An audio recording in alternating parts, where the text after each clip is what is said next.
வணக்கம். இலங்கை செய்திகளுடன் நான் ரோஷன். விரிவான செய்திகளுக்கு முன் தலைப்புச் செய்திகள். குறைந்த வருமானம் பெறும் குடும்பங்களின் வீட்டு வசதியை மேம்படுத்த உங்களுக்கு ஒரு வீடு நாட்டிற்கு எதிர்காலம் என்ற தலைப்பிலான தேசிய வீடமைப்பு வேலை திட்டம் நடைமுறைக்கு. தமிழரசு கட்சியின் முன்னாள் நாடாளுமன்ற உறுப்பினர் சரவணபவன் தமிழ் தேசிய மக்கள் முன்னணிக்கு தனது முழுமையான ஆதரவை வழங்கப் போவதாக அறிவிப்பு. கடந்த 5 ஆண்டுகளாக ஈஸ்டர் ஞாயிறு சம்பவம் தொடர்பான விசாரணைகளை தடுக்க முயற்சி செய்ததற்கான பல ஆதாரங்கள் எங்களிடம் உள்ளன என்று நலிந்த ஜாதிச தெரிவிப்பு. தமது வழக்கறிஞர்கள் நாடு திரும்பியதும் லஞ்ச ஊழல் ஒழிப்பு ஆணைக்குழுவில் முன்னிலையாக இருப்பதாக முன்னாள் ஜனாதிபதி ரணில் விக்ரமசிங்கே கருத்து. தொடர்பது விரிவான செய்திகள். குறைந்த வருமானம் பெறும் குடும்பங்களின் வீட்டு வசதியை மேம்படுத்தி அவர்களின் வாழ்வாதார வறுமையினை குறைப்பதற்காக உங்களுக்கு ஒரு வீடு நாட்டிற்கு எதிர்காலம் என்ற தலைப்பில் தேசிய வீடமைப்பு வேலை திட்டம் நடைமுறைக்கு கொண்டு வரப்பட்டுள்ளது. இந்த திட்டத்தின் ஒவ்வொரு கிராம அலுவலர் பிரிவிலும் குறைந்த வருமானம் பெறும் ஒரு குடும்பத்திற்கு முன்னுரிமை வழங்கி வீடொன்றை கட்டி வழங்க அரசு நடவடிக்கை எடுத்து வருகிறது. கட்டுமான பணிகள் முன்னேறும் அடிப்படையில் நிதியுதவியும் வழங்கப்படுகின்றது. தெரிவு செய்யப்பட்ட பயனாளி குறைந்தபட்சமாக 550 சதுர அடி கொண்ட வீடொன்றை கட்ட வேண்டும். இதற்காக அரசாங்கம் 6,50,000 அளவில் நிதியுதவி வழங்குகிறது. இருப்பினும் இந்த தொகையை தவிர்த்தும் எஞ்சும் கட்டணத்தை பயனாளியே சொந்தமாக வழங்க வேண்டும். திட்டம் ஆரம்பிக்கப்படும் போதே வீடொன்றின் கட்டண மதிப்பு 11,47,000 இருந்தது. தற்போது கட்டண செலவு 17,64,000 உயர்ந்துள்ளதால் பல பயனாளிகள் தங்களால் எஞ்சிய தொகையை செலுத்த முடியாத நிலைமை உருவாகியுள்ளது. இந்த சூழ்நிலையை கருத்தில் கொண்டு ஒரு வீட்டிற்கான அரசு உதவியினை 6,50,000 இருந்து 10 லட்சமாக உயர்த்தும் யோசனையை நகர அபிவிருத்தி கட்டுமான மற்றும் வீடமைப்பு அமைச்சர் முன்வைத்துள்ள நிலையில் அதற்கு அமைச்சரவை அனுமதி வழங்கியுள்ளது. இலங்கை தமிழரசு கட்சியின் முன்னாள் நாடாளுமன்ற உறுப்பினர் ஈஸ்வரபாதம் சரவணபவன் கஜேந்திரகுமார் பொன்னம்பலம் தலைமையிலான தமிழ் தேசிய மக்கள் முன்னணிக்கு தமது முழுமையான ஆதரவை வழங்கப் போவதாக தெரிவித்துள்ளார். யாழ்ப்பாணத்தில் இன்று ஊடகங்களுக்கு கருத்து தெரிவிக்கும் போது அவர் கூறுகையில், நான் சில விஷயங்களை கருத்தில் கொண்டு காத்திருந்தேன். ஏற்கனவே நான் சேர்ந்திருந்த கட்சியில் மாற்றங்கள் ஏற்படுமா என்றும் எதிர்பார்த்தேன். அவர்கள் என்னை தொடர்பு கொள்வார்கள் என்றும் நினைத்தேன். ஆனால் அப்படி ஒன்றும் நடக்கவில்லை. இதனையடுத்து என் எதிர்கால அரசியல் பாதையை பற்றி பலர் என்னுடன் கலந்துரையாடினார்கள். பலரும் தங்கள் கொள்கைகளை தெளிவாக விளக்கியிருந்தனர். ஆனால் எந்த சந்தேகமும் இல்லாமல் தமிழ் தேசியத்தின் மீது உறுதியுடன் நிலைத்து செயல்படுகின்றவர்கள் கஜேந்திரகுமார் பொன்னம்பலம் தலைமையிலான அணிதான். எனவே அவர்களிடம் எனது முழு ஆதரவை வழங்கும் முடிவை எடுத்துள்ளேன். இலங்கை தமிழரசு கட்சி என்னை புறக்கணித்தது. அந்த கட்சியில் ஒரு நபர் மட்டுமே அனைத்து முடிவுகளையும் எடுத்து வருகிறார். அவர் நடத்தும் ஆதிக்கத்துக்காகவே சில நடவடிக்கைகள் மேற்கொள்ளப்பட்டன என்றார்.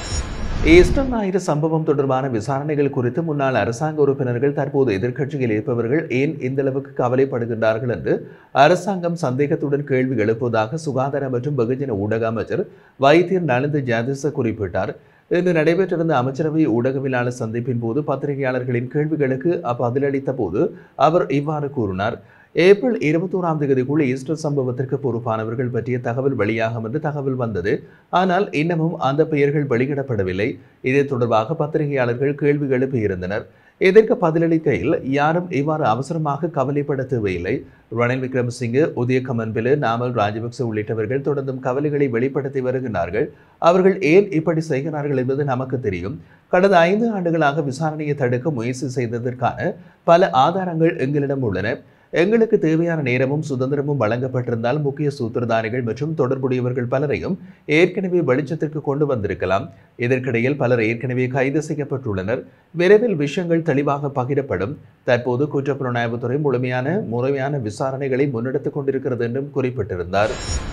உயிர்த்த ஞாயிறு சம்பவம் தொடர்பான ஜனாதிபதி ஆணைக்குழு அறிக்கையின் எந்த ஒரு பகுதியும் மறைக்கப்படவில்லை என்று ஐக்கிய தேசிய கட்சியின் தேசிய அமைப்பாளர் சாகல ரத்நாயக்க தெரிவித்தார். அதே நேரத்தில் அறிக்கையின் முழு தொகுதிகளும் நாடாளுமன்றத்தில் அதற்கு பொறுப்பான அரசு நிறுவனங்களுக்கும் வழங்கப்பட்டுள்ளன என்றும் அவர் சுட்டிக்காட்டியிருந்தார். கட்சியின் தலைமையகமான ஸ்ரீகோந்தாவில் உள்ளூராட்சி மன்ற வேட்பாளர்கள் கூட்டத்தில் உரையாற்றியிருந்த அவர், ஜனாதிபதி மற்றும் அவரது குழுவினர் பொய்கள் மூலம் ஆட்சிக்கு வந்தவர்கள். இப்போது மீண்டும் பொய்கள் மூலமே அதிகாரத்தை பாதுகாக்க முடியும் என்றும் நினைக்கின்றார்கள். ஆனால் அந்த பொய்கள் காலப்போக்கில் வெளிக்கொண்டு வரப்பட்டு வருகின்றன. சில தினங்களுக்கு முன் முன்னாள் ஜனாதிபதி மஹிந்த ராஜபக்ச வீட்டை விட்டு வெளியேறுவார் என்று கூறப்பட்டது. ஆனால் அவர் இன்னமும் அங்கே வசித்து வருகின்றார்.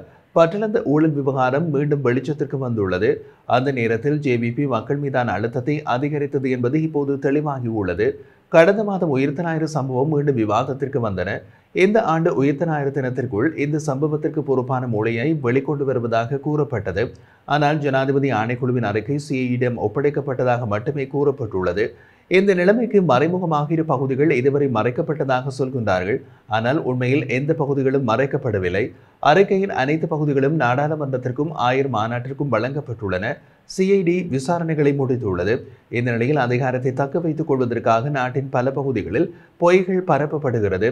இடைத்தேர்தலுக்காக பொய்களை சொல்வதற்கு பதிலாக மக்கள் எதிர்கொள்ளும் சிக்கல்களுக்கு தீர்வு காண அரசாங்கம் முன்வர வேண்டும் என்றும் அவர் வலியுறுத்தியுள்ளார். வெளிநாட்டில் உள்ள தனது வழக்கறிஞர் நாடு திரும்பியதும் லஞ்ச ஒழிப்பு ஊழல் ஆணைக்குழுவில் முன்னிலையாக இருப்பதாக முன்னாள் ஜனாதிபதி ரணில் விக்ரமசிங்கே அறிவித்துள்ளார். நாடாளுமன்ற உறுப்பினர் சாமர சம்பத் திசாநாயக்க தொடர்பாக வெளியிட்டிருந்த அவரின் சமீபத்தை அறிக்கையை அடுத்து இந்த மாதம் 25ஆம் தேதி ஆணைக்குழுவில் முன்னிலையாகுமாறு நேற்று அழைப்பாணை அனுப்பப்பட்டதாக தெரிவிக்கப்பட்டது. இதற்கு முன்பும் கடந்த 17ஆம் தேதி முன்னிலையாகாத அழைப்பு விடுக்கப்பட்டிருந்த போதிலும் புத்தாண்டு விடுமுறையால் அந்த நாளில் ஆணைக்குழுவில் ஆஜராக முடியவில்லை என்று ரணில் விக்ரமசிங்கே தெரிவித்திருந்தார். தற்போது அவரது வழக்கறிஞர் இன்னமும் வெளிநாட்டில் இருப்பதால் அவர் நாடு திரும்பியதுடன் ஆணைக்குழுவில் முன்னிலையாகும் நாளை தெரிவித்து விடுவதாகவும் ரணில் விக்ரமசிங்கே கூறியுள்ளார். முன்னாள் ஜனாதிபதி ரணில் விக்ரமசிங்கே அடுத்த சில மாதங்களில் மீண்டும் ஜனாதிபதியாக இருப்பார் என்று முன்னாள் நாடாளுமன்ற உறுப்பினர் ராஜித சேனாரத்ன குறிப்பிட்டுள்ளார். ஒரு பிரச்சார நிகழ்வில் உரையாற்றிய அவர் தற்போதைய அரசியல் சூழ்நிலை மற்றும் நாட்டின் பொருளாதாரத்தை சுட்டிக்காட்டினார். இதன்போது நாட்டின் பொருளாதாரம் நாளுக்கு நாள் கடுமையாக வீழ்ச்சியடைகின்றது. இந்த நெருக்கடியிலிருந்து நாடு மீண்டும் வர வேண்டும் என்றால் அதற்கு ஒரே தீர்வு ரணில் விக்ரமசிங்கே என்று மக்களும் புரிந்து கொள்வார்கள் என்று அவர் குறிப்பிட்டிருந்தார். கோட்டாபய இரவில் குழியில் வீழ்ந்தார், பகலில் அருண வீழ்ந்தார். நாளை சஜித்துடன் விழ தயாராக உள்ளவர்களும் இலங்கையில் இல்லை. இந்த நிலையில் நாட்டு நலனுக்காக நம்மிடம் உள்ள ஒரே திறமை ரணில் விக்ரமசிங்கே தான். அவரது தோற்றத்தை பார்ப்பதற்கும் கையை அசைப்பதையோ மக்களை தொடும் விதத்தையோ பேசுவதற்கும் அவசியமில்லை. அவருடைய துல்லியமான சிந்தனை மற்றும் அனுபவமிக்க முடிவுகளை இன்று தேவை. நாங்கள் இந்த தேர்தலில் முன்னேறுகின்றோம். பெரிய வெற்றியாக இல்லாவிட்டாலும் மக்கள் மனதில் நிச்சயமாக ஒரு தாக்கம் ஏற்படுத்தி இருக்கின்றோம். நம் நாட்டுக்கே இது வெற்றி. இது ஐக்கிய தேசிய கட்சியின் வெற்றியாகும் என்றும் ராஜித சேனாரத்ன உறுதிப்பட தெரிவித்திருந்தார். இலங்கையின் ஏற்றுமதி பொருளாதாரம் கடுமையான நெருக்கடிக்குள் இழுக்கப்படுகிறது என்று பொருளாதார நிபுணர்கள் எச்சரித்துள்ளனர்.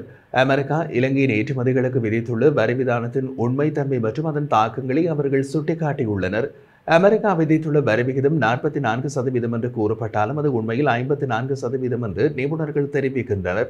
இத்தகைய உயர் வரி விகிதம் இலங்கையின் ஏற்றுமதிகளுக்கு பெரும் சவாலாக மாறியுள்ளது. தற்போதைக்கு அந்த வரி 90 நாட்களுக்கு ஒத்திவைக்கப்பட்டிருந்தாலும் நிலைமை இன்னமும் கவலையை ஏற்படுத்தும் வகையில் உள்ளதாகவும் ஆய்வாளர்கள் எச்சரிக்கை விடுக்கின்றார்கள். இந்த சூழ்நிலையில் ஜனாதிபதி அனுருகுமார திசாநாயக்க தனது அமைச்சரவை பொறுப்புகளை தற்காலிகமாக ஒதுக்கி உள்ளூராட்சி தேர்தல் பணிகளில் முழுநேரம் ஈடுபடுகிறார். உடல் நலத்தை மேம்படுத்துவதிலும் கவனம் செலுத்துகின்றார்.